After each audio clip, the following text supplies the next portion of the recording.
ठीक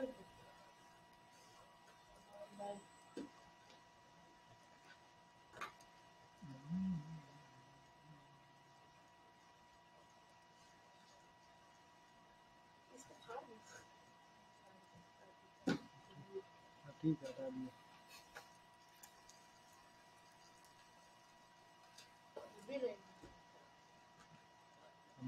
ठीक है, इतने पार्ट कटा दे। अरे वो तो कट हो गया, कोई दिक्कत नहीं। चालू करें, बोलिए, बात करिए, बोलिए। ओके, तो स्टार्ट कर रहे हैं फिर। ठीक है, सभी लोगों ने उम्मीद है कि सेकंड वाला देख लिया होगा पार्ट। जिन्होंने नहीं देखा कोई बात नहीं, हम सीधे थर्ड पार्ट आज स्टार्ट कर देंगे। आज चैप्टर खत्म कर देंगे अल्कोहल फिनॉल ईथर। स्टार्ट कर रहे हैं। तो जैसा कि सभी लोग जानते हैं कि हम लोगों ने यहाँ पे पढ़ रखा था, इसका एनसीईआरटी लेवल ही चीजें कवर कर रहे हैं। तो हम लोगों ने यहाँ तक पढ़ लिया था ये डिहाइड्रेशन प्रोसेस। डिहाइड्रेशन प्रोसेस सभी को हम बता देते हैं डिहाइड्रेशन प्रोसेस क्या है।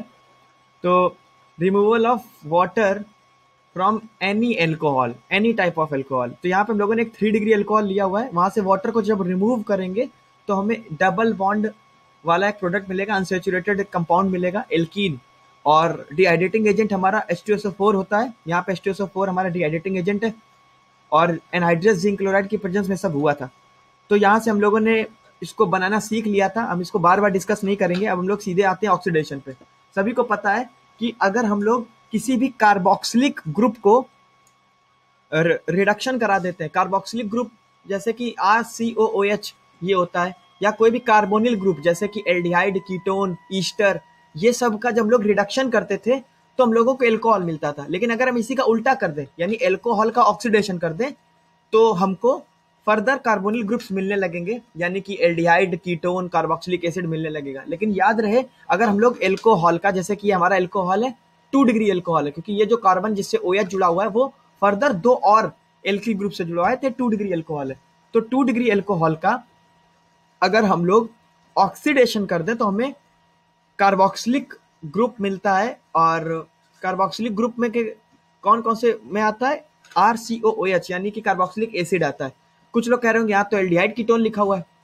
तो यहाँ पे अगर हम लोग वीक ऑक्सीडाइजिंग एजेंट या माइल्ड ऑक्सीडाइजिंग एजेंट ले लेते हैं, जैसे कि PCC, pyridine क्लोरोक्रोमेट, या CrO3, तो वीक ऑक्सीडाइजिंग एजेंट की प्रेजेंस में एल्कोहल जो होता है वो हमारा एल्डिहाइड और कीटोन में कन्वर्ट होता है। या तो एल्डिहाइड में कन्वर्ट होगा या तो कीटोन में, डिपेंड करता है कि आपने R कैसे ले रखे हैं। यहाँ पे R और 2 R अगर ले रखे हैं तो एसीटोन बनेगा, और अगर आपने यहाँ पे RCH ऐसे करके यहाँ पे ले रखा है, इस R को हटा के H लगा दोगे तो हमारा एल्डिहाइड बन जाएगा। तो हम इस चीज को पूरी तरीके से फिर से रिपीट कर देते हैं कि अगर 1 डिग्री कभी एल्कोहल ले लिया और वीक ऑक्सीडाइजिंग एजेंट ले लिया तो हमको बनेगा एल्डिहाइड, और फर्दर एल्डिहाइड का फिर से ऑक्सीडेशन कर देंगे तो एसिड बनेगा। लेकिन अगर यहाँ पे हम लोगों ने इसी एल्कोहल की रिएक्शन करा दी स्ट्रॉन्ग ऑक्सीडाइजिंग एजेंट की प्रेजेंस में, तो हमको सीधे सीधे ये गाड़ी रुकेगी नहीं एल्डिहाइड में, सीधे ये गाड़ी चलेगी और एसिड में खत्म होगी आके। यानी कि 1 डिग्री एल्कोहल हो चाहे 2 डिग्री एल्कोहल हो, सीधे वो अपने रिस्पेक्टिव एसिड में कन्वर्ट हो जाएगा स्ट्रॉन्ग ऑक्सीडाइजिंग एजेंट की प्रेजेंस में। जैसे कि यहाँ पर आप देख सकते हैं ये स्ट्रॉन्ग ऑक्सीडाइजिंग एजेंट है, इसलिए ऐसा हो रहा है। ठीक, स्ट्रॉन्ग ऑक्सीडाइजिंग एजेंट हमारा सभी को पता ही है क्या होता है। KMnO4 एसिडिक मीडियम में, पोटेशियम परमैंगनेट बोलते हैं KMnO4 को, और K2Cr2O7 पोटेशियम डाइक्रोमेट, K2Cr2O7 ये स्ट्रॉन्ग ऑक्सीडाइजिंग एजेंट होते हैं। इनकी प्रेजेंस में किसी भी अल्कोहल को सीधे सीधे हम लोग एसिड में कन्वर्ट कर सकते हैं। अब बात आती है कि ये तो बात पता चल गई थी, PCC ले लेंगे या CrO3 ले लेंगे तो एल्कोहल हमारा एल्डिहाइड में कन्वर्ट हो जाएगा, और ये देखो एल्डिहाइड है, या फिर कीटोन में कन्वर्ट हो जाएगा। और अगर KMnO4 से रिएक्ट करा देंगे इसी एल्कोहल को तो COOH ग्रुप बना हुआ है, RCOOH ग्रुप बना हुआ है। ठीक है, अब बात करते हैं सेकेंडरी एल्कोहल की। सेकेंडरी एल्कोहल क्या होता है? जिसमें हमारा ये जो कार्बन होता है वो 2 डिग्री एल्कोहल होता है। 2 डिग्री एल्कोहल को सेकेंड डिग्री एल्कोहल बोलते हैं, सेकेंडरी एल्कोहल, और ये एसीटोन के काम आता है, एसीटोन बना लेता है। अभी जैसे कि हम लोग थोड़ा देख पा रहे थे, 1 डिग्री एल्कोहल का अगर वीक ऑक्सीडाइजिंग एजेंट की प्रेजेंस में कराएंगे तो फिर एल्डिहाइड बनेगा। लेकिन अगर उसी जगह एल्कोहल हमारा हो गया 2 डिग्री, तो 2 डिग्री एल्कोहल के हम लोग अगर CrO3 की प्रेजेंस में करा देंगे तो CH3COCH3 बनेगा, यानी कि कीटोन आ रहा है। और अगर टर्शियली ले लेंगे 3 डिग्री एल्कोहल तो CH3 CH3 यानी 3 डिग्री हमारा ये अल्कोहल होगा अगर, और CrO3 से रिएक्शन करा देंगे तो हमारा कोई भी कार्बोनिल ग्रुप का प्रोडक्ट नहीं बनेगा, यानी कि ना तो एल्डिहाइड बनेगा ना तो कीटोन बनेगा, because there is no CH bond. याद रहे, जब ये CH बॉन्ड यहाँ पे नहीं रहेगा, पूरी इस H को भी हटा के CH3 से रिप्लेस कर दोगे, यानी 3 डिग्री हमारा अल्कोहल आ जाएगा। तो चाहे जितना वीक ऑक्सीडाइजिंग आप एजेंट ले आओ, अगर 3 डिग्री अल्कोहल है तो हमारा कभी भी एल्डिहाइड और कीटोन नहीं बनेगा। अब सेकेंड डिग्री अल्कोहल ले आते हैं। सेकेंड डिग्री वीक की ज्यादा स्ट्रॉन्ग जाएंगे तो वाटर बन जाएगा। क्या है? जैसे आपने बताया कि जैसे सेकेंडरी टर्शियरी में हम लोग वीक ऑक्सीडाइजिंग एजेंट लाते हैं, हाँ, तो यहाँ पे स्ट्रॉन्ग जाएंगे तो क्या होगा? भाई स्ट्रॉन्ग ले आएंगे तो सीधे कार्बोक्सिलिक एसिड बन जाएगा। ये ऊपर देखा नहीं, ये जैसे लाए तो CH3COOH बन गया, है ना? ओके। ये देखो यहाँ पे लिखा 1 डिग्री अल्कोहल लिया डायरेक्ट स्ट्रॉन्ग ऑक्सीडाइजिंग एजेंट की प्रेजेंस में KMnO4 तो एसिड बन गया। 3 डिग्री लिया तब भी एसिड बन जाएगा, ठीक है। और यहाँ पे अगर लिखा है, हम लोग यही ऑक्सीडेशन और भी तरीके से करा सकते हैं।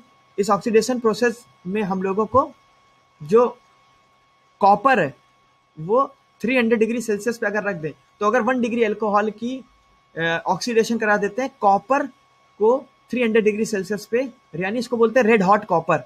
रेड हॉट कॉपर में अगर हम लोग अल्कोहल गिरा देते हैं तो हमारा एसिटल्डिहाइड बनता है, यानी 1 डिग्री से हमें सबको पता है एल्डिहाइड बनेगा, 2 डिग्री अल्कोहल से हमारा एसीटोन बनेगा यानी कीटोन ग्रुप।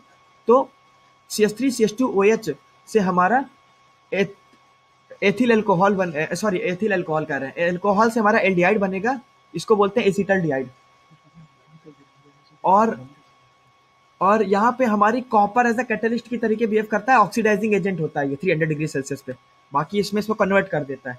जैसे ये हमारा 2 डिग्री अल्कोहल है तो ये एसीटोन में कन्वर्ट कर दिया। अब 3 डिग्री से, जैसे अभी हमने ऊपर बोला था ना कि 3 डिग्री अल्कोहल जैसे ये आ गया था, उससे वीक ऑक्सीडाइजिंग एजेंट ले आते, या तो PCC ले लो या CrO3 ले लो, तो यहाँ पे CH बॉन्ड ना होने की वजह से कुछ भी एसीटोन कीटोन नहीं बनेगा। तो क्या बनेगा? ये प्रोडक्ट बनेगा डबल बॉन्ड से रिलेटेड, इसको बोलते हैं एलिमिनेशन रिएक्शन। अभी हम लोग थोड़ा सा ये ऊपर देख चुके हैं एलिमिनेशन रिएक्शन क्या होती है। एलिमिनेशन रिएक्शन आप लोगों को नहीं याद होगी तो हाइड्रेशन प्रोसेस अभी हमने बताया था, ये देखो यही तो बन रहा था प्रोडक्ट एल्कीन, डिहाइड्रेशन हो रहा था, पानी निकल रहा था। तो आप लोगों को पता होना चाहिए कि जब 3 डिग्री अल्कोहल ले आएंगे, 3 डिग्री अल्कोहल जैसे ये है, और हम इसका अगर ऑक्सीडेशन कराएंगे तो ऑक्सीडेशन ना होकर ये डिहाइड्रेशन हो जाता है। सभी को याद आ रहा है? डिहाइड्रेशन प्रोसेस H2SO4 की प्रेजेंस में भी देखा था, और क्या प्रोडक्ट बना? तो जो बना था वही यहाँ पे भी बनेगा। Is it clear to all? Yes sir. Okay, अब हमारा जैसे एल्कीन आ जाता है, क्वेश्चन आया था CBSE 2019 में एक नंबर का, अगर डबल बॉन्ड लगा हुआ है तो हमारा कौन सा प्रोडक्ट मतलब बन रहा है? ये बन रहा है एल्कोहल। तो हमें यहाँ पे एरो में ऊपर ये दिखाना था कि ये कैसे बन सकता है। हम रिपीट कर देते हैं क्वेश्चन। एल्कीन था और एल्कीन से हमारा ऐसा कोई प्रोडक्ट बन रहा था, ठीक है। तो हमें इसकी मैकेनिज्म टाइप की काइंड ऑफ लिख के दिखानी थी, या ये बताना था कि हम ऐसा क्या कर दें जो ये बन जाए।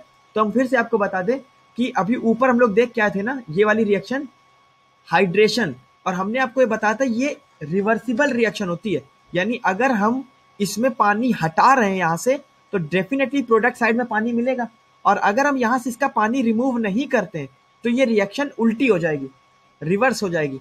वही यहाँ पे चीज पूछी गई थी एग्जाम में कि अगर आपने पानी ले लिया, एल्कीन में पानी ले लिया, तो फिर क्या बनेगा? एल्कोहल बनेगा, और अगर एल्कोहल से पानी हटा दिया तो एल्कीन बन जाएगा। ये चीज आ गई सभी को समझ में? बोलो। अब हम लोग फिर से समझा दें। हेलो, हाँ सर। अच्छा, अभी हम लोगों ने जैसे ये ऊपर रिएक्शन देखी थी डिहाइड्रेशन प्रोसेस। डिहाइड्रेशन प्रोसेस हम लोगों को बताया गया था removal of H2O from a molecule, यानी अगर एल्कोहल है 3 डिग्री अल्कोहल, उसका हम लोग चाहे ऑक्सीडेशन करा दें तो भी हमें एल्डिहाइड कीटोन नहीं मिलेगा, और अगर हम लोग इसका डिहाइड्रेशन करा दें यानी पानी रिमूव करा दें तो हमारा एल्कीन मिलेगा, डबल बॉन्ड से रिलेटेड कंपाउंड। और यहाँ पे पानी भी निकलेगा साथ में। भाई यहाँ से जब पानी रिमूव हुआ तो प्रोडक्ट में पानी दिखेगा, लेकिन तुम लोग सोच रहे हो यहाँ पानी दिखा क्यों नहीं? क्योंकि यहाँ पे पानी तुरंत जो बना प्रोडक्ट में वो हमने रिमूव कर लिया, हटा लिया। जैसे कि ऊपर वाली रिएक्शन में भी जब एस्टरिफिकेशन हुआ था, when acid react with alcohol then water and ester will form, तो हमने इस वाटर को रिमूव किया था। देखो लिखा भी हुआ है बिकॉज रिएक्शन रिवर्सिबल होती है, और अगर इसको नहीं हटाएंगे पानी को तो ये तुरंत उल्टी हो जाएगी रिएक्शन। आ रहा है समझ में? Yes sir. वैसे ही अगर डिहाइड्रेशन में ये भी रिवर्सिबल रिएक्शन थी, ये देखो ये रिवर्सिबल रिएक्शन है। यहाँ पे जो प्रोडक्ट में पानी बना एल्कोहल से जो निकला, जो कि H2SO4 की हेल्प से निकाला गया पानी, क्योंकि H2SO4 एक डिहाइड्रेटिंग एजेंट होता है, तो H2SO4 हमारा एक डिहाइड्रेटिंग एजेंट होता है। तो यहाँ पे पानी अगर हम लोग नहीं हटाएंगे तो ये रिएक्शन फर्दर प्रोसीड कर जाएगी बैकवर्ड, और हमारा फिर से एल्कोहल बन जाएगा। सभी को समझ में आ रहा है? Yes sir. तो यहाँ पे भी हमें ये पता होना चाहिए कि अगर ये 3 डिग्री आया था एल्कोहल हमारा, यहाँ पे ये देखो 3 डिग्री एल्कोहल, ये अगर 3 डिग्री एल्कोहल आया, तो इस 3 डिग्री एल्कोहल का अगर हम लोगों ने पानी हटा दिया कैसे भी करके H2SO4 की प्रेजेंस में, तो यहाँ पे ये बन गया। अब सीबीएसई ने इसको कैसे पूछा? सीबीएसई ने पूछा उल्टा करके, एल्कीन यानी डबल बॉन्ड से रिलेटेड कंपाउंड दिया उन्होंने, एरो बना के छोड़ दिया ये प्रोडक्ट, यानी एल्कोहल बना दिया, वो भी 3 डिग्री एल्कोहल है ये। अब तुम लोगों को पता था 3 डिग्री एल्कोहल से पानी निकालते हैं तो ये बनता है, और ये रिवर्सिबल रिएक्शन होती है, यानी दोनों साइड जा सकती है। अब इसको उल्टा इन्होंने ऐसे कर दिया, तो यानी कि अगर हम पानी इन्वॉल्व कर दें यहाँ पे H3O+ यानी पानी इन्वॉल्व कर दें एल्कीन में, तो हमारा एल्कोहल बन जाएगा। तो उन्होंने ये पूछा था ऐसा क्या ले आए, उन्होंने पूछा था ऐसा क्या ले आए जो ये बन जाएगा। तो देखो इसमें लिखा हुआ है कि हम लोग इसको सबसे पहले पानी ले आएंगे, H2O से रिएक्ट करा देंगे इस 3 डिग्री कार्बोकैटायन को, तो हमारा सीधे सीधे क्या बन जाएगा? एल्कोहल बन जाएगा। तो ये क्वेश्चन समझ में आ गया सभी को? हाँ आ गया, बोलो। सर आ गया। ओके, रिएक्शन ऑफ फिनॉल देखते हैं जल्दी से। अभी तक हम लोगों ने एल्कोहल की सारी केमिकल प्रॉपर्टीज देख ली। एल्कोहल की 2 टाइप की रिएक्शन हमने पढ़ी थी, जिसमें R और O के बीच का जब बॉन्ड क्लीवेज हुआ था तब देखा था, और जब O और H का बॉन्ड क्लीवेज हुआ था तो कितने टाइप की रिएक्शन हुई थी। फिर हम इसको रिकैप कर लेते हैं।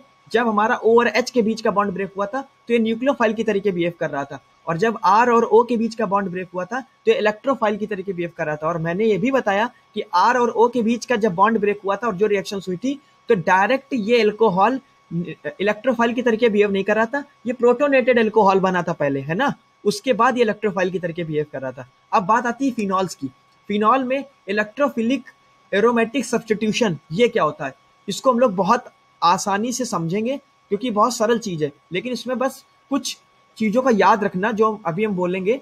इसमें सब्स्टिट्यूशन होगा। पहली बात तो सब्स्टिट्यूशन का मतलब तो आप लोग जानते होंगे, किसी एक एटम को रिप्लेस करके दूसरा एटम वहां पे आ जाएगा। जैसे कि फिनॉल, सभी को पता है बेंजीन के ऊपर OH लगा होता है, तो phenol and phenoxide ion, phenoxide ion सभी को पता है क्या होता है? जब हम लोग इस H को हटा देते हैं, इस H को, तो डबल बॉन्ड के ऊपर, मतलब बेंजीन के ऊपर जो O- आता है ना, जब H रिमूव हो जाता है तो O के ऊपर माइनस आता है, इसको फिनॉक्साइड आयन बोलते हैं। और मैंने आपको ये भी बताया था OH जो ग्रुप होता है वो ऑर्थो पैरा डायरेक्टिंग होता है, तो यानी कि फर्दर HNO3 अब कभी ऐड होगा इसमें, HNO3, तो H तो हट जाएगा, NO2- यहाँ पे ऐड हो जाएगा ऑर्थो पोजीशन पे और पैरा पोजीशन पे। सभी को ये चीज दिख रही होगी, लेकिन याद रहे ऑर्थो पैरा डायरेक्टिंग ये तभी होगा जब डाइल्यूट HNO3 आएगा, और अगर कंसंट्रेटेड HNO3 आ जाएगा तो यहाँ पे ऑर्थो पैरा में भी दोनों एक साथ लगेगा, जिसको बोलते हैं TNP। इसको इसका जनरल नेम होता है पिक्रिक एसिड, बाकी 2,4,6 ट्राई नाइट्रोफिनॉल इसको बोलते हैं, शॉर्ट में TNP बोलते हैं। ये एक्सप्लोसिव होता है, पिक्रिक एसिड होता है, RIC लिखा है, पिक्रिक एसिड। पिक्रिक एसिड कब होता है? जब कंसंट्रेटेड HNO3 ले आते हैं और इसकी फिनॉल से रिएक्शन करा देते हैं। इस प्रोसेस को बोलते हैं नाइट्रेशन। यानी कि कभी कभी रिएक्शन आ जाएगी कि इलेक्ट्रोफिलिक एरोमेटिक सब्स्टिट्यूशन कराना है फिनॉल का, कुछ 2 रिएक्शनें लिख के दिखा दो। तो हम लोग कौन कौन सी 2 रिएक्शन ले सकते हैं? नाइट्रेशन और एक सल्फोनेशन। सल्फोनेशन क्या होता है? जब H2SO4 से रिएक्शन कराते हैं। नाइट्रेशन क्या होता है? जब HNO3 से रिएक्शन कराते हैं। सभी को समझ में आ रहा है? डाइल्यूट HNO3 से कराएंगे तो केवल ऑर्थो और पैरा पे बनेगा, और अगर कंसंट्रेटेड HNO3 ले आएंगे तो ऑर्थो के साथ साथ पैरा पे भी लग जाएगा, जिसको बोलते हैं 2,4,6 ट्राई नाइट्रोफिनॉल, ये इसका IUPAC नेम है। अब आता है सल्फोनेशन। सल्फोनेशन का भी हमने मतलब बताया, कंसंट्रेटेड H2SO4 अगर ले आएंगे तो ऑर्थो और पैरा दोनों में लगेगा ये, और अगर ऑर्थो पैरा में कोई चीज लगी है उसकी फर्दर कंसंट्रेटेड HNO3 सिलेक्शन करा दिया तो सभी को पता है क्या प्रोडक्ट बनेगा। कंसंट्रेटेड HNO3 जब भी कभी आएगा तो 2,4,6 पोजीशन पे हमारे नाइट्रो ग्रुप अटैच हो जाएंगे, लेकिन अगर डाइल्यूट लिया है तो केवल ऑर्थो और पैरा पे लगेगा। आ रहा है समझ में? यहां तक आ गया सभी को? बोलो। हाँ सर आ गया। ओके ओके, ऑर्थो एक बार फिर से बता दीजिए। क्या बताना है पूरा कि ये, और जो भी आपने एक्सप्लेन किया था। हाँ ये वाला फिनॉल जो होता है अगर डाइल्यूट HNO3 के साथ रिएक्शन कराएंगे तो HNO2 जो है केवल यहाँ पे ऐसे ये टूटेगा ना, HO और NO2 माइनस, HO और NO2 माइनस। तो हमारा NO2 माइनस जो होगा वो ऑर्थो और पैरा पोजीशन पे ऐड होगा, क्योंकि फिनॉल में जो OH ग्रुप है वो हमारा ऑर्थो पैरा डायरेक्टिंग होता है। तो ये हमारी ऑर्थो पोजीशन हो गई, ये हमारी पैरा पोजीशन होगी अगर डाइल्यूट HNO3 है। लेकिन अगर कंसंट्रेटेड HNO3 ले आएंगे तो ortho Meta para, sorry ortho para दोनों ही पोजीशन पे एक साथ ये लग जाएगा, यानी 2, 4, 6 पोजीशन पे हमारा NO2 जुड़ जाएगा आके। जब भी फिनॉल में हम कभी कंसंट्रेटेड HNO3 ले आते हैं तब की बात कर रहे हैं, आ रहा है। जी और यहाँ पे कंसंट्रेटेड H2SO4 जो है वो OH फिनॉल के साथ में अगर हम लोगों ने करा दिया H2SO4 की रिएक्शन, इसको बोलते हैं सल्फोनेशन। सल्फोनेशन और नाइट्रेशन दोनों अलग अलग प्रोसेस होते हैं। नाइट्रेशन तब कराते हैं जब HNO3 से रिएक्शन कराते हैं, और सल्फोनेशन तब होता है जब H2SO4 से रिएक्शन कराते हैं। अगर हम लोगों ने सल्फोनेशन यानी कि H2SO4 से रिएक्शन करा दी, कंसंट्रेटेड H2SO4 से रिएक्शन करा दी फिनॉल की, तो ऑर्थो और पैरा पोजीशन पे क्या जुड़ जाएगा, SO3H, और इसकी फर्दर कंसंट्रेटेड HNO3 से करा देंगे तो 2, 4, 6 पोजीशन पे ये फिर प्रोडक्ट बन जाएगा। सभी को आ रहा होगा, आ गया। अब आ रहा है ortho nitrophenol is more steam volatile then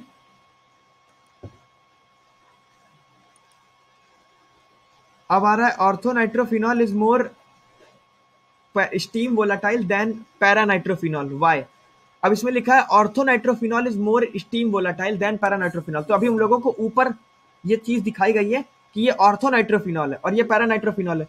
तो कभी कभी ऑर्थो नाइट्रोफिनॉल और पैरा नाइट्रोफिनॉल जब दोनों प्रोडक्ट बनते हैं तो उनमें से ऑर्थो वाला ये जो हमारा प्रोडक्ट है ये ज्यादा स्टीम वोलाटाइल होता है। स्टीम वोलाटाइल का मतलब होता है जिसको अगर हम हीट अप कर दें तो स्टीम के फॉर्म में जल्दी वेपर किसकी बनेगी, किसकी वेपर्स बनेगी, ये जल्दी से ये ज्यादा अच्छा वोलाटाइल है, यानी इसकी वेपर्स जल्दी फॉर्म हो जाएंगी, इसकी स्टीम के फॉर्म में जल्दी वेपर बनेगी, जबकि पैरा वाले की कम बनेगी।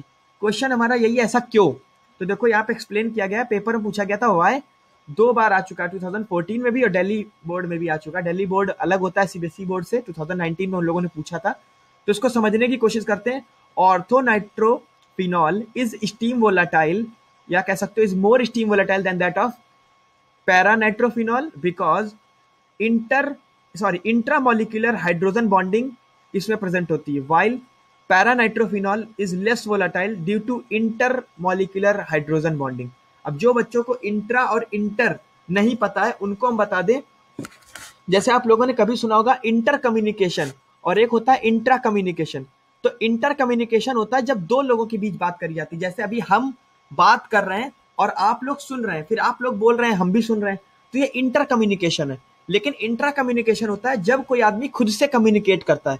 अब कोई आदमी खुद से कम्युनिकेट कैसे कर सकता है? जैसे कि न्यूज़पेपर जब आप रीड करते हो तो ये इंट्रा कम्युनिकेशन होती है। इंट्रा कम्युनिकेशन का मतलब होता है आप न्यूज़पेपर से तो बोल रहे हो, न्यूज़पेपर की बातें जो लिखी है वो सुन भी रहे हो, समझ भी रहे हो, लेकिन न्यूज़पेपर बोल नहीं रहा है आपसे। आप अपने एक्सप्रेशन को उसको दिखा नहीं सकते हो, बस उसके एक्सप्रेशन को सुन सकते हो, यानी कम्युनिकेशन वन साइड से हो रहा है। तो इंट्रा मतलब एक ही चीज पे सारी चीजें अप्लाई होंगी, और इंटर का मतलब होता है दो लोग एटलीस्ट होने चाहिए। तो इंटर का मतलब समझ गए, दो डिफरेंट जब हमारे कंपाउंड आ जाएंगे तो इंटर लगेगा, ये जो लिखा है इंटर। और इंट्रा का मतलब होता है जब एक ही आदमी हो। तो इंट्रा मॉलिक्यूलर हाइड्रोजन बॉन्डिंग होती है ऑर्थो नाइट्रोफिनॉल में। ये देखो हमारा ऑर्थो नाइट्रोफिनॉल है ये, तो यहाँ पे ये वाला जो O है ये इस H से डबल बॉन्ड ये से जुड़ा हुआ डबल बॉन्ड से जो H, इससे ऐसे डैश डैश करके बॉन्ड बना लेगा। आ रहा है समझ में? यहाँ पे डैश डैश करके ये बॉन्ड बना लेगा इससे। तो ये एक ही कंपाउंड में सब कुछ हो गया, इसीलिए यहाँ इंट्रामोलिकुलर हाइड्रोजन बॉन्डिंग हुई है। हाइड्रोजन बॉन्डिंग तो हुई, लेकिन मोर इलेक्ट्रोनेगेटिव एटम की जब हाइड्रोजन से बॉन्डिंग हुई तो एक ही कंपाउंड पे हो गई, जबकि यहाँ क्या था इंटर, दो हमारी बेंजीन रिंग आ जाएंगी, यानी कि पैरा नाइट्रोफिनॉल एक आया, दूसरा पैरा नाइट्रोफिनॉल आया।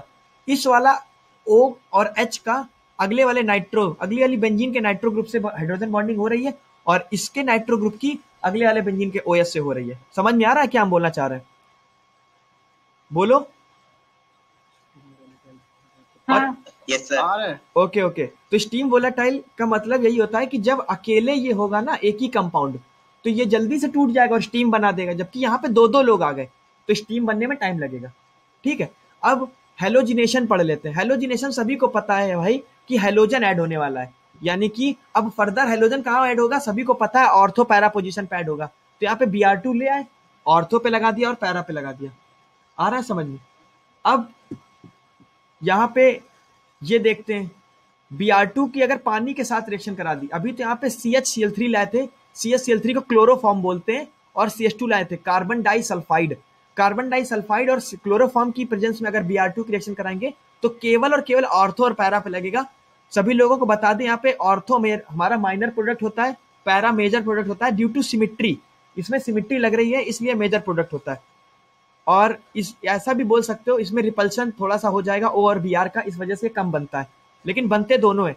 लेकिन अगर यही पानी के साथ Br2 रिएक्शन करा दी तो हमारा 2,4,6 पोजीशन पे ये बनता है, यानी कि जो ब्रोमीन में जो Br का एडिशन है वो 2,4,6 पोजीशन पे ऐड होगा। जैसे अभी हम लोगों ने नाइट्रेशन प्रोसेस पे देखा था, जब कंसंट्रेटेड HNO3 लाए थे तो 2,4,6 पोजीशन पे NO2 लगा था, और अगर डाइल्यूट लाए थे तो केवल ऑर्थो पैरा पे लगा था। वही हमारा Br2 में कि अगर क्लोरोफॉर्म और CH2 ले आएंगे तो हमारा ऑर्थो पैरा पे लगेगा, लेकिन अगर पानी ले आएंगे तो 2,4,6 पोजीशन पे लगेगा। है ऑर्थो पैरा ये भी, लेकिन एक साथ सब में लग जाएगा।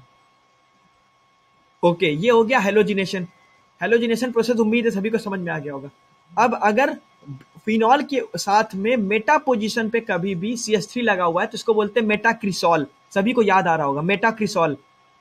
तो मेटाक्रिसॉल से अगर हम लोग कंसंट्रेटेड HNO3 की रिएक्शन करा देते हैं तो ये ग्रुप पे कोई इफेक्ट नहीं पड़ता है। NO2 जो होगा वो हमारे ऑर्थो पैरा पे ऐड होगा। सभी को याद आ रहा है कि OH की वजह से ऑर्थो पैरा डायरेक्टिंग ग्रुप होता है, फर्दर कोई और ऐड होगा आके तो OH के रिस्पेक्ट में ऑर्थो पैरा जो पोजीशन होंगी वहां पे ऐड होगा। तो OH के रिस्पेक्ट में ऑर्थो पैरा पोजीशन क्या है? OH के जस्ट सामने यहाँ पे एक पोजीशन, ये पैरा हो गई, और OH के जस्ट आजू बाजू यानी ये और ये वाली और ये वाली, ये हमारी ऑर्थो पैरा पोजीशन हुई। तो देखो यहाँ पे NO2 लगा और यहाँ पे NO2 लगा, क्योंकि HNO3 से रिएक्शन हो रही थी कंसंट्रेटेड HNO3 से, और CH3 की ऐड हो रही थी। और अगर हम लोग इसका डाई नाइट्रेशन करा देते यानी HNO3 को ज्यादा अमाउंट में ले लेते 2 बार, तो NO2 ऑर्थो और पैरा पे एक साथ लगता। पैरा पे देखो जस्ट इसके सामने लगा OH के, और इसके जस्ट आजू बाजू किसी पे भी जगह लगा देते तो ऑर्थो कंडीशन होती, तो यहाँ पे लगा क्योंकि हम लोगों ने डाई नाइट्रेशन करा दिया। अब यहाँ पे एक और रिएक्शन दी गई है कि OCOOCH3, ये हमारा ईस्टर ग्रुप होता है। सभी लोगों को याद आ रहा होगा बेंजीन यहाँ पे लगा हुआ है और बेंजीन के ऊपर COOR लगा हुआ है, तो COOR हमारा ईस्टर ग्रुप होता है, उसके नीचे NO2 ग्रुप लगा हुआ है। तो ये कब बनेगा? जब हम लोग इसकी यानी बेंजीन के ऊपर जब ईस्टर ग्रुप ले आते हैं, उसकी कंसंट्रेटेड HNO3 सिलेक्शन करा देते हैं, तो उसके पैरा पोजीशन पे हमारा NO2 ग्रुप ऐड हो जाता है। इसको बोलते क्या है? फेनिल मेथेनोएट। फेनिल मेथेनोएट सभी को याद आ रहा होगा। एल्किल एल्केनोएट हमने फॉर्मूला इसका बताया था ना, general formula IUPAC name alkyl alkanoate. तो यहाँ पे एल्काइल में आ रहा है फेनाइल, यानी कि फेनिल मेथेनोएट, क्योंकि यहाँ पे हमारा एक ही कार्बन है, इस वाले कार्बन को नहीं काउंट करते हैं, ठीक है, तो हमारा एथेनोएट आ जाएगा। यानी कि इस चीज को फिर से समझ लेते हैं, फेनिल मेथेनोएट की रिएक्शन कंसंट्रेटेड HNO3 से करा देंगे तो NO2 ग्रुप पैरा पे जुड़ जाएगा। अब कोल्बे रिएक्शन देखते हैं। अब यहां से इस पेज से हमारी नेम रिएक्शन शुरू होती है, जो कि एल्कोहल फिनॉल ईथर की सबसे इंपॉर्टेंट रिएक्शन बोली जाती है। अगर आपने इस पेज को अच्छे से पढ़ लिया तो आपके पक्के 3 से 4 नंबर पक्के हो जाते हैं, जो कि नेम रिएक्शन से पूछे जाते हैं। जैसा कि हेलोएरिन और हेलो एल्कीन चैप्टर से सैंडमेयर रिएक्शन पूछी जाती है, स्वर्ट्स रिएक्शन पूछी जाती है, फ्रिंकलस्टाइन रिएक्शन पूछी जाती है, और हमारी वुड्स रिएक्शन पूछी जाती है, और एसाइलेशन और एल्काइलेशन यानी कि फ्रीडल क्राफ्ट रिएक्शन जिसको बोलते हैं, और हमारी बहुत सारी रिएक्शंस थी जो पूछी जाती हैं इस चैप्टर में हमारा। सर हाँ, ये शायद पहले कंपाउंड में सोडियम फिनो ऑक्साइड होता है। हाँ, ये सोडियम फिनॉक्साइड है ये ना। हाँ, कोल्बे में आप तो मतलब अल्कोहल से ही अल्कोहल बना, कहाँ अल्कोहल से अल्कोहल बना रहे हैं? ये फर्स्ट वाले पे आइए, ये इस पे OH ही तो है। ये नहीं, नीचे ये कोल्बे रिएक्शन पे जो लिखा है। हाँ, ये हाँ हाँ, हाँ, तो क्या है? सोडियम फिनो ऑक्साइड ना होगा सबसे पहले वाले में। ये ये इधर वाला लेफ्ट हैंड साइड, ये ये लेफ्ट हैंड साइड, ये हाँ यहाँ पे। अरे भाई, अभी हम लोग केमिकल प्रॉपर्टीज पढ़ रहे हैं, यानी कि फिनॉल से क्या क्या बना सकते हैं, फिनॉल नहीं बना रहे हैं। नहीं लेकिन तब भी मतलब कंपाउंड तो शायद सोडियम फिनोऑक्साइड ही लेते थे कोलबे में। अरे भाई सुनो मेरी बात, अगर सीधे फिनॉक्साइड ले लेंगे और ये रिएक्शन दिखा देंगे तब भी ये रिएक्शन मानी जाएगी, सच है। लेकिन यहाँ पे इन लोगों ने थोड़ा कंप्लीट इंफॉर्मेशन दे दी। एक नंबर की जब बात आती है कि फिनॉक्साइड कहाँ से टपक पड़ा, जब फिनॉल की रिएक्शन NaOH से कराते हैं तो ये H हट जाता है, ठीक है, और यहाँ हमारा फिनॉक्साइड आयन बन जाता है। याद करो अभी हम लोगों ने थोड़ी देर पहले acidity of alcohol and phenol जब देखा था तो NaOH की रिएक्शन कराई थी फिनॉल से, और थोड़ी देर पहले हम लोगों ने कल ये भी पढ़ा था जब मेटल की रिएक्शन कराते हैं फिनॉल से तो ये एसिडिक नेचर को शो करती है, उसमें फिनॉक्साइड आयन बन रहा था। याद है सभी को? सर हाँ सर ये जो CO2 और H+ लगाने के बाद इसमें ये COOH है, वो सेम ब्रांच में दूसरी ब्रांच में? COOH सेम ब्रांच में, COOH मतलब इसी ब्रांच में, ये जो हम दिखा रहे हैं एरो से, ऑर्थो पोजीशन पे COOH ग्रुप लगा हुआ है। और हमने कल भी आपको बताया था यहाँ पे सैलिसिलिक एसिड में कि जब ऑर्थो पोजीशन पे, मैं दिखा देता हूँ, ये मैंने कहाँ दिखाया था, ऑर्थो पोजीशन पे जब ये लगा होता है तो इसको सैलिसिलिक एसिड बोलते हैं। दिखा देता हूँ, let me check, I think वो मिस हो गया है। सैलिसिलिक एसिड, रुको हम दिखाते हैं सैलिसिलिक एसिड।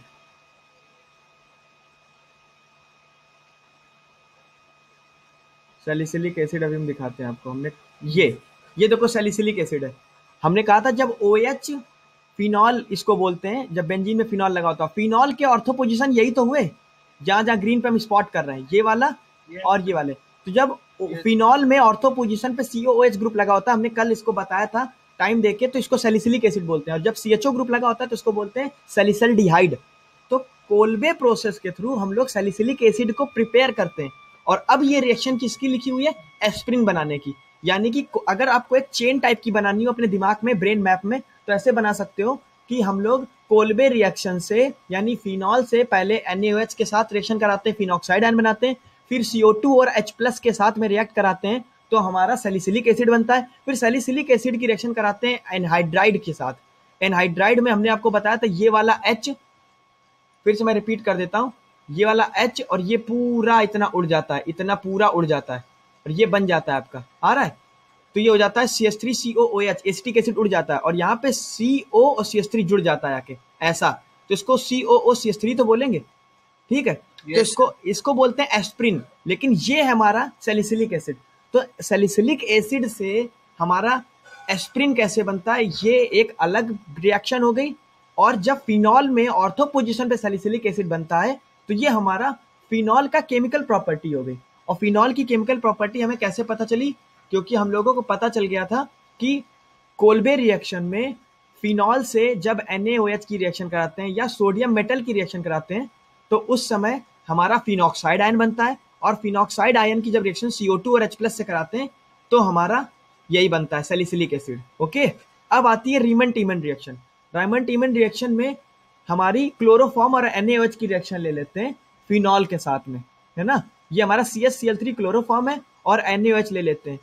फिनॉल की रिएक्शन जब करा देते हैं तो सैलिसल्डिहाइड बन जाता है। तो अभी आपके दिमाग में दोनों रिएक्शन याद होनी चाहिए कि सैलिसिलिक एसिड बनाना है तो कोल्बे रिएक्शन की हेल्प लेंगे, और कैसे कराएंगे कोल्बे रिएक्शन? फिनॉक्साइड आयन की रिएक्शन करा देंगे CO2 और H+ के साथ में, तो हमारा सैलिसिलिक एसिड बन जाएगा। और अगर सैलिसल्डिहाइड बनाना है तो क्लोरोफॉर्म NaOH के साथ रिएक्ट करा देंगे फिनॉल का, तो हमारा सैलिसल्डिहाइड बन जाएगा। आ रहा है समझ में?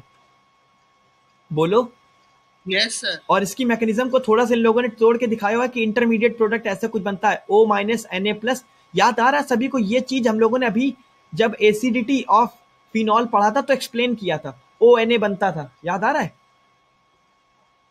Yes sir. इतना acidity of alcohol and phenol देखा था तो सोडियम मेटल के साथ रिएक्शन कराई थी तो ONA बनता था, ONA। और उसके बाद में इतना सा NaOH के साथ फर्दर और रिएक्ट करा देंगे तो ऐसा कुछ बन जाएगा सैलिसल्डिहाइड। यहाँ पे लिखा भी हुआ है, on treating phenol with chloroform and NaOH, CHO group is introduced at ortho position of benzene ring. This reaction is known as Riemann-Tiemann reaction. क्योंकि एग्जाम में पूछी जाती है, देखो बहुत इंपॉर्टेंट रिएक्शन है, 2011, 12, 19 लगभग ऑल्टरनेट ईयर में पूछी ही गई है कि रीमर टीमन रिएक्शन होती क्या है। तो इसको इन लोगों ने एक्सप्लेन भी किया हुआ है, जब फिनॉल में क्लोरोफॉर्म और NaOH के साथ में CHO ग्रुप इंट्रोड्यूस हो जाता है तो रीमर टीमन रिएक्शन होती है, और उसमें हम लोगों के ऐसा कुछ इंटरमीडिएट बनता है। ठीक है, अब आती है फिनॉल की रिएक्शन जब जिंक डस्ट के साथ में करा देते हैं। तो यहाँ पे होता कुछ नहीं है, बस ये H बॉन्ड टूट जाता है। तो ये वो भी रिएक्शन होगी जो अभी हम लोगों ने पढ़ी थी, जब OH बॉन्ड क्लीवेज होता है। तो कौन सी रिएक्शन होती है? यही जिंक के साथ जब रिएक्शन होती है, यानी कि जब OH बॉन्ड क्लीवेज होगा, O और H के बीच का बॉन्ड क्लीवेज, जिंक जाके यहाँ पे O के साथ हट जाएगा, तो ये हमारी हो जाएगी, सॉरी यहाँ पे OH बॉन्ड क्लीवेज नहीं होगा, जिंक O के साथ ऐड हो जाएगा, और यहाँ पे हमारा OH हट रहा है, यानी कि रिडक्शन हो रहा है एक प्रकार से देखा जाए, ऑक्सीजन हट रहा है, रिमूवल ऑफ ऑक्सीजन है, तो ये ZNO बन जाएगा, और जिंक डस्ट के साथ फिनॉल का रिडक्शन एक प्रकार से हो गया है। ठीक है, अब फिनॉल टू टॉलुइन, अगर हमें फिनॉल से टॉलुइन बनाना है, ये कन्वर्जन है, तो हम लोग सबसे पहले क्या करेंगे, ऊपर वाली रिएक्शन की हेल्प लेंगे, फिनॉल को जिंक बेंजीन में कन्वर्ट करेंगे। कभी कभी ऐसे भी पूछ जाता है फिनॉल से बेंजीन कैसे बनती है, और कभी कभी पूछ जाता है बेंजीन से फिनॉल कैसे बनता है। तो इन सब रिएक्शनों को आपको याद होना चाहिए, एक साथ दिमाग में लिख लिख के प्रैक्टिस कर लो कि फिनॉल से बेंजीन कैसे बनती है। जिंक डस्ट की रिएक्शन जब करा देते हैं, हीट कर देते हैं, तो बेंजीन बनती है, और बेंजीन की रिएक्शन जब CH3Cl और AlCl3 के साथ कराते हैं तो हमारा यहाँ पे CH3 जुड़ जाता है। सभी को ये रिएक्शन कुछ याद आ रहा है, किसी चीज की याद दिला रहा है? हेलो एल्कीन हेलो एरीन में पढ़ा था हम लोगों ने, एसाइलेशन याद आ रहा है? Acylation alkylation process, Friedel craft reaction है ये हमारी। जिनको याद आ रहा है अच्छी बात है, नहीं याद आ रहा तो अभी सोच लो, याद कर लो कि जब डस्ट, हाँ पाउडर होता है। ऑक्सीडेशन हमारा क्या है, अभी हम लोगों ने ऑक्सीडेशन पढ़ा था कि अगर फिनॉल का ऑक्सीडेशन कर देते हैं, सॉरी एल्कोहल का ऑक्सीडेशन कर देते हैं तो हमारा क्या बनता है। अगर माइल्ड ऑक्सीडाइजिंग एजेंट ले लेंगे तो 1 डिग्री और 2 डिग्री के साथ में एल्डिहाइड और कीटोन बनेगा, 3 डिग्री में डबल बॉन्ड वाला ग्रुप बनेगा, और अगर स्ट्रॉन्ग ऑक्सीडाइजिंग एजेंट ले लेंगे तो एसिड बनेगा। लेकिन अगर ऑक्सीडेशन फिनॉल का करा देते हैं, किसकी प्रेजेंस में, H2SO4 के साथ, और Na2Cr2O7, चाहे K2Cr2O7 ले लो, चाहे Na2Cr2O7 ले लो, ये स्ट्रॉन्ग ऑक्सीडाइजिंग एजेंट होता है, तो हमारा बेंजोक्विनोन बनेगा। फिनॉल्स का जब ऑक्सीडेशन कराते हैं तो बेंजोक्विनोन बनता है, और अल्कोहल का जब ऑक्सीडेशन कराते हैं तो एसिड बनता है। ओके, अब हमारा आ गया ईथर, क्योंकि अल्कोहल फिनॉल ईथर चैप्टर था, हम लोगों ने पहले अल्कोहल पढ़ा, फिर फिनॉल पढ़ा, अब ईथर की बात आती है। ईथर की आयुपेशी तो हम लोग देख ही चुके हैं ऊपर, हम लोग ईथर को प्रिपेयर कैसे करते हैं पहले ये देखते हैं। तो प्रिपरेशन ऑफ ईथर में अभी हम लोगों ने थोड़ी देर पहले पढ़ा था कि अगर एल्कोहल है उसका हम लोग डिहाइड्रेशन करा देते हैं, पानी के साथ पानी को रिमूव कर देते हैं H2SO4 की प्रेजेंस में। H2SO4 एक डिहाइड्रेटिंग एजेंट होता है, तो डबल बॉन्ड से रिलेटेड कोई कंपाउंड बनता है, यानी अनसैचुरेटेड ग्रुप बनता है, इसको एलिमिनेशन बोलते हैं। तो यहाँ पे 170 डिग्री सेल्सियस ये टेम्परेचर आपको याद रखना होगा, क्योंकि अगर आप ये भूल गए तो गलत हो जाएगा, क्योंकि टेम्परेचर अगर डिफरेंट डिफरेंट कर देंगे ना तो प्रोडक्ट हमारे डिफरेंट डिफरेंट बनेंगे। ये आपको याद होना चाहिए, केमिस्ट्री में यही खास बात होती है, कभी कभी टेम्परेचर बहुत वेरी कर देता है प्रोडक्ट।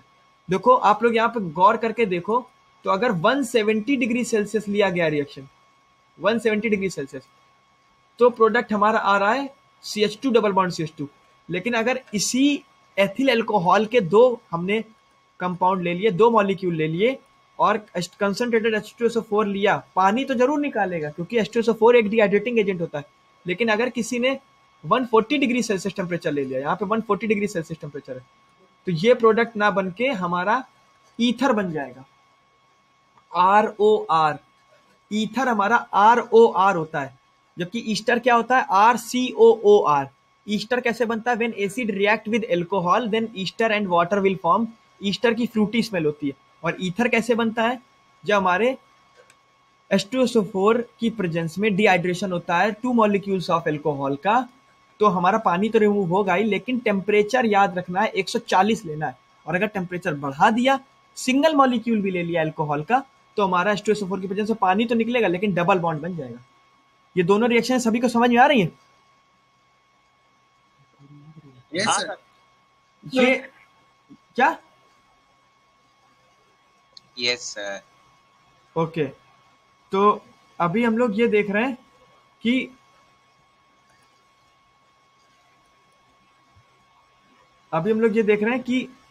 यहाँ पे फॉर्मेशन ऑफ ईथर की मैकेनिज्म क्या है। अब आप लोग ये ना सोचना कि ईथर बनाने के लिए हमें ये रिएक्शन लिखनी पड़ेगी, ये रिएक्शन तो हमने आपको जस्ट समझाने के लिए बताई हुई है कि ऐसे भी होता है, बाकी मेन रिएक्शन तो यही है।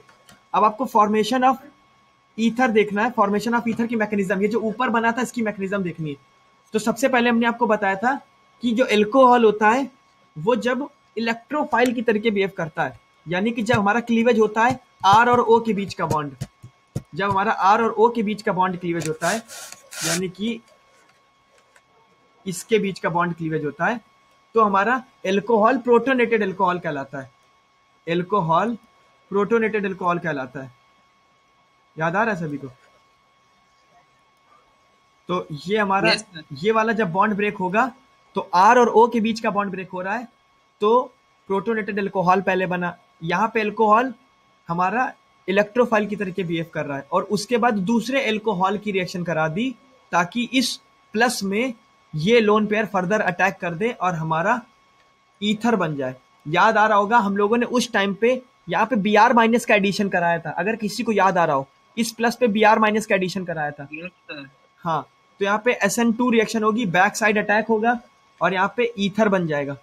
सभी को समझ में आ रहा है? ये रिएक्शन की मैकेनिज्म लिख लिख के देख लेना। सर ओके, अब विलियमसन सिंथेसिस की बात कर लेते हैं। विलियमसन सिंथेसिस क्या होता है? एल्काइल हाइलाइड और सोडियम एल्कोक्साइड की अगर दोनों एक साथ रिएक्शन करते हैं तो ईथर बनता है। ये भी एक नेम रिएक्शन है, इसको भी आपको याद रखना है। इस पूरे चैप्टर में हमको करीब 7 से 8 नेम रिएक्शन मिलेंगी और 2 से 3 रिएक्शन ऐसी हैं जिनकी मैकेनिज्म पूरी एग्जाम में आती ही आती है, जैसे डिहाइड्रेशन ऑफ एल्कोहल जिसमें H2SO4 की प्रेजेंस थी, डबल बॉन्ड से रिलेटेड कोई कंपाउंड बना था, और फॉर्मेशन ऑफ ईथर, इसकी मैकेनिज्म बहुत आती है, और भी बहुत सारी मैकेनिज्म इसमें दी गई है जो इंपॉर्टेंट है। तो इस पूरा चैप्टर में आपको नेम रिएक्शन तो रटने को मिलेंगी ही मिलेंगी बहुत अच्छी, उनको आपको डिट्टो लिख लिख के प्रैक्टिस करनी, साथ में इनकी प्रॉपर्टीज भी याद रखनी, कन्वर्जन भी पूछे जाते हैं रोड मैप के थ्रू। जैसे कि कभी कभी ऐसा कन्वर्जन आ जाता है फिनॉल से टॉलुइन बनाओ, तो फिनॉल से टॉलुइन तब बनेगा ना जब जिंक डस्ट आएगी। तो ये सब आपको याद रखना पड़ेगा, मेमोराइज करना पड़ेगा, लिख लिख के प्रैक्टिस करोगे तभी आ पाएगा। अब ये विलियमसन सिंथेसिस को जनरल फॉर्मेट में लिख दिया ताकि बच्चा इतने को पढ़ ले तो याद रख सकता है। Alkyl halide plus sodium alkoxide ether होता है। आधे बच्चों को ये नहीं समझ में आ रहा होगा कि सोडियम एल्कोक्साइड क्या होता है। तो जब एल्कोहल की रिएक्शन Na से करा देते हैं, सोडियम मेटल से करा देते हैं, याद आ रहा है अभी सब लोगों को जब हम लोगों ने फिनॉल की रिएक्शन NaOH से कराई थी, फिनॉल की रिएक्शन NaOH से, तो क्या बना था? बेंजीन के ऊपर ONA लग गया था। याद आ रहा है सभी को? अरे यार याद आ रहा है कि नहीं? आ रहे ओके, थोड़ा बहुत। तो जब पिछला वाला रिवाइज नहीं करोगे तो थोड़ा बहुत ही रहेगा, कोई बात नहीं, पढ़ते रहते हैं, याद ही रहेगा। और जब एल्कोहल से हम लोग मेटल की रिएक्शन करा देते हैं, ROH से मेटल की रिएक्शन करा देते हैं तो RONA बनता है, इसको बोलते हैं सोडियम एल्कोक्साइड। अब जब सोडियम एल्कोक्साइड बन गया ये हमारा, तो ROR हो गया और Na हो गया, ठीक। और ये हमारा पूछा भी गया था एग्जाम में, दिल्ली 2010 और CBSE 2010 में। दिल्ली बोर्ड अलग होता है, मैंने बार बार बताया। अभी यहाँ पे R की जगह पर आप फेनिल भी जोड़ सकते हो, 1 डिग्री 2 डिग्री 3 डिग्री मेथाइल भी जोड़ सकते हो, यानी जनरल रिएक्शन आप बनाने के लिए इसको कुछ भी लिख सकते हो, किसी भी फॉर्मेट में लिख के आ सकती है रिएक्शन। विलियमसन सिंथेसिस बनता क्या? विलियमसन सिंथेसिस से ईथर, सभी को पता चल गया। जैसे यहाँ पे देखो ONA की जगह R को हटा के हमने फिनाइल जोड़ दिया और यहाँ पे R की जगह पे सिस्ट्री जोड़ दिया, RX है ना, तो यहाँ पे ये हमारा बन गया। यहाँ पे छपा गलत है प्रोडक्ट, यहाँ पे O होना चाहिए था, प्रिंटिंग नहीं हो पाई, मैं बना देता हूँ। यहाँ पे O होना चाहिए था, O, और ऐसे CH3 लगा होना चाहिए था, ठीक है, OCH3 और ये, ठीक है। और इसको आप ऐसे भी बना सकते हो CH3ONA का इसके साथ करा के, लेकिन याद रहे यहाँ पे मेथाइल और 1 डिग्री और 2 डिग्री हमारा एल्काइल होना चाहिए, फेनिल नहीं ले लेना। यानी कि अगर हम लोग सोच रहे हैं कि हेलोजन जोड़ देंगे बेंजीन में और यहाँ पे R बना रहने देंगे और ये बन जाएगा प्रोडक्ट, तो ऐसा नहीं हो सकता। हमारा यहाँ पे इस R पे फेनिल लग सकता है, लेकिन इस R पे बेंजीन या फेनिल नहीं लग सकता है, इसको भी याद रखना है विलियमसन सिंथेसिस में। और जैसे कि देखो बहुत सारे अलग अलग ले लिए हैं, जैसे R की जगह पर हमने कहा था ना वेरिएशन कर सकते हैं, यहाँ पे हम लोग चाहे तो बेंजीन ले लें, चाहे तो CH3 CH2 ले लें, चाहे तो ये 3 डिग्री कोई भी ले लें, हमारा ये बनता रहेगा ईथर, ठीक है। लेकिन इसके उल्टे साइड में देखो ये रिएक्शन नहीं हो पा रही है। अगर आप ऐसे लेते हो नहीं हो पाता, क्योंकि यहाँ पे 3 डिग्री रिस्ट्रिक्टेड है और फेनाइल रिस्ट्रिक्टेड है। तो आप इस पे जहाँ हेलोजन जुड़ा हुआ है वहाँ 3 डिग्री और फेनाइल नहीं ले सकते हो। जैसे यहाँ पे देखो फेनाइल जोड़ दिया था क्लोरीन के पास में तो गलत हो गया, और यहाँ पे भी 3 डिग्री ब्रोमीन के पास में जोड़ दिया तो गलत हो गया। इससे ये प्रोडक्ट नहीं बनेगा, इस साइड से ये प्रोडक्ट बन जाएगा। ठीक है, तो हम लोगों ने ये भी देख लिया। और एक ये बहुत इंपॉर्टेंट रिएक्शन है, अगर 3 डिग्री हमारा ये कभी बन गया, जैसे यहाँ पे हम लोगों ने ले लिया था ना CH3 CH3 CH3 और CBr, तो 3 डिग्री अगर हमने ये ले लिया एल्काइल हैलाइड, उससे अगर हम लोग ये रिएक्शन बनाने चलेंगे C2H5ONa की, तो ये प्रोडक्ट नहीं बनेगा, नीचे वाला प्रोडक्ट बनेगा। तो इसमें इन लोगों ने ये भी दिखाया हुआ है ऐसा क्यों बनेगा। रीअरेंजमेंट हो जाता है। रीअरेंजमेंट का मतलब होता है CH3 CH2 और H में टूट के ये वाला H यहाँ डबल बॉन्ड बना लेगा और उसके बाद एल्कीन बन जाएगा। तो ये रिएक्शन आपको याद रखनी है, एक्सेप्शन टाइप का है। कभी कभी एग्जाम में पूछ लिया जाती है, 3 डिग्री एल्किल हैलाइड दे देगा और कह देगा क्या ये कंपाउंड बनेगा, आपको बोलना है नो। फिर ये भी बोलेगा, पूछेगा कि फिर कौन सा कंपाउंड बनेगा, also right the correct compound या करेक्ट प्रोडक्ट। तो आपको ये रिएक्शन करानी होगी, तो इसको भी आपको थोड़ा याद रखना है।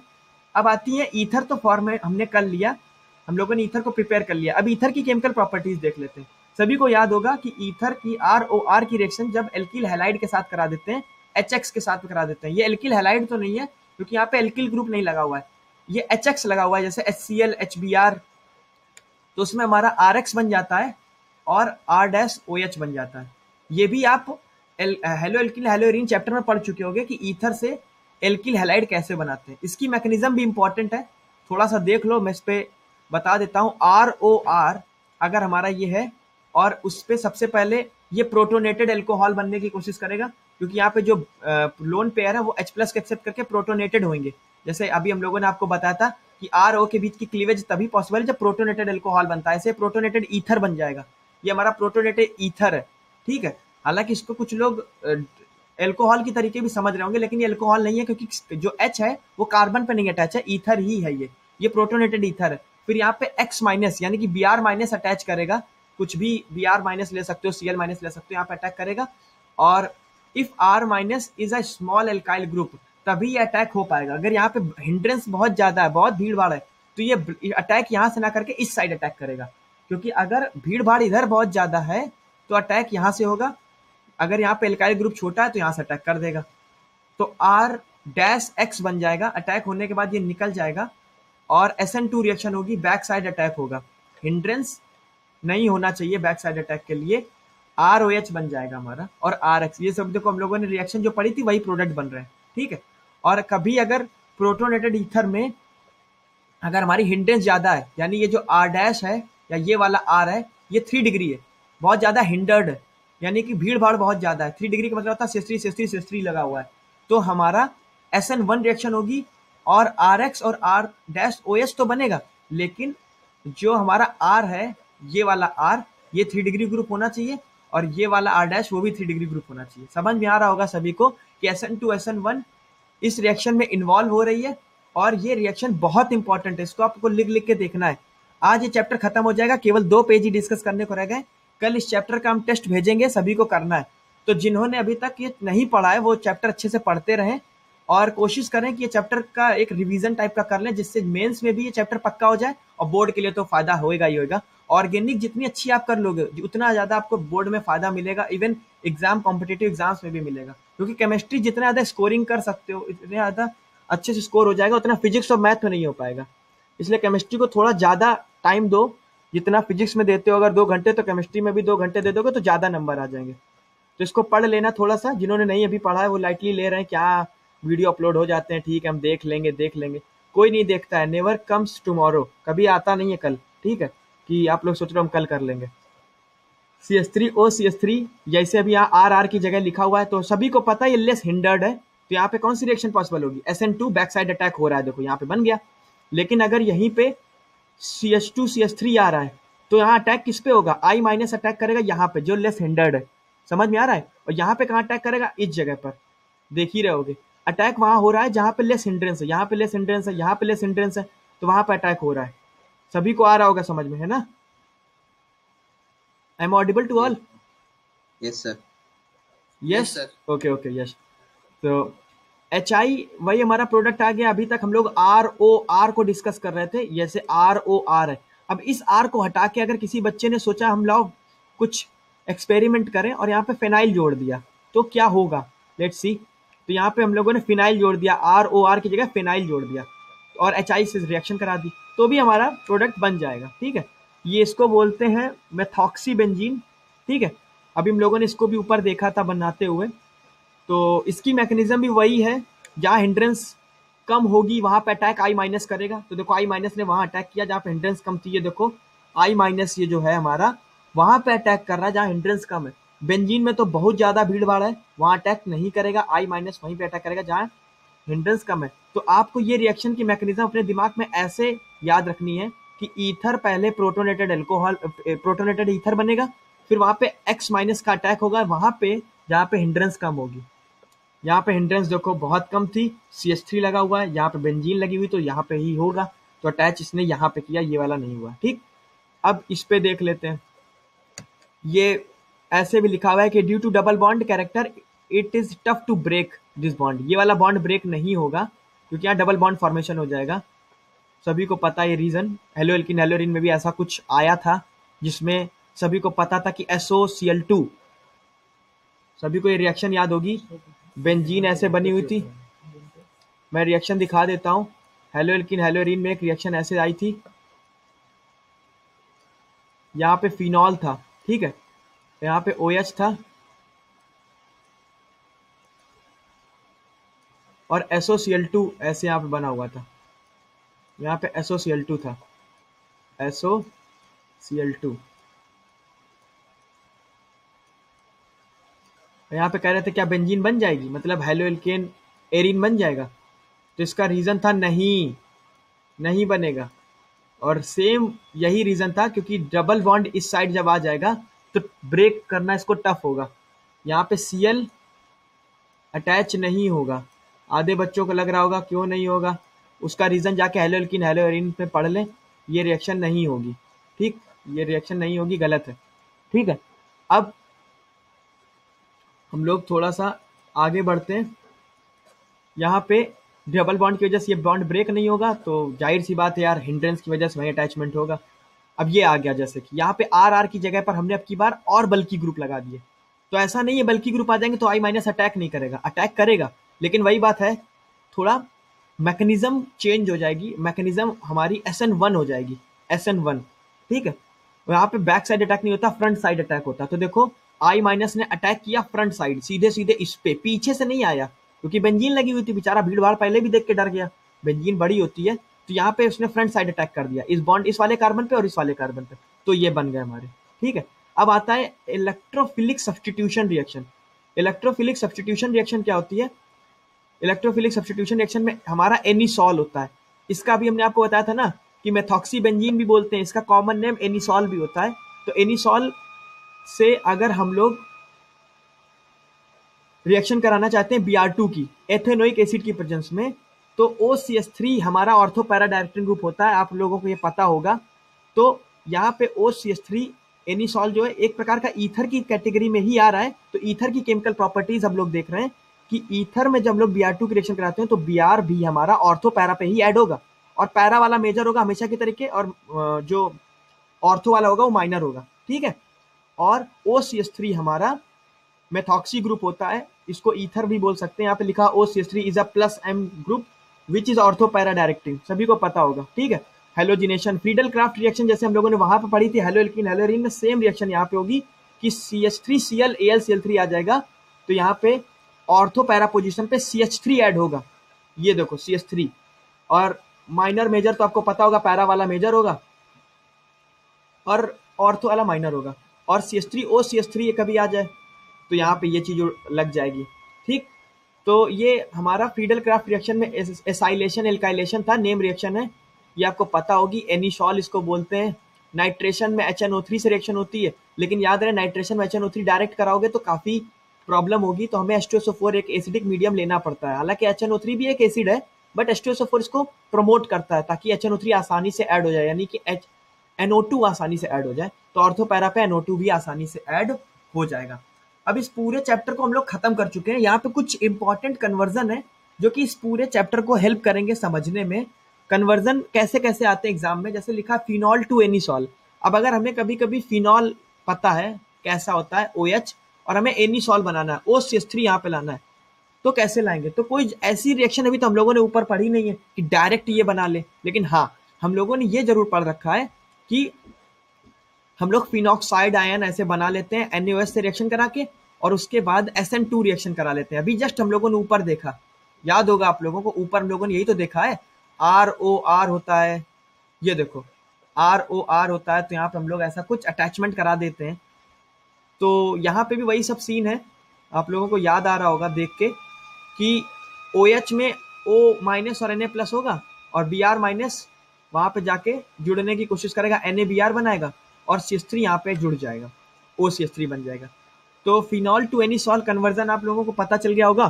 Propane two all two methyl propane two all, ये कैसे बनाते हैं? तो पहले तो IUPAC नेम ये लिखे हुए, इनके स्ट्रक्चर बनाने आने चाहिए आपको कि प्रोपेन टू ऑल होता क्या है। प्रोपेन टू ऑल एक 2 डिग्री एल्कोहल होता है, ये देखो propane two all 2 degree alcohol है। यहाँ पे जो कार्बन पे OH रखे हुए हैं वो 2 और कार्बन से जुड़ा हुआ है, इसकी CrO3 सिलेक्शन करा दी। याद आ रहा है CrO3 क्या है? 2 डिग्री एल्कोहल की माइल्ड ऑक्सीडाइजिंग एजेंट के साथ, जो कि PCC या CrO3 होता है, उसकी रिएक्शन जब कराते हैं तो एसीटोन बनता है। ये देखो एसीटोन बन गया।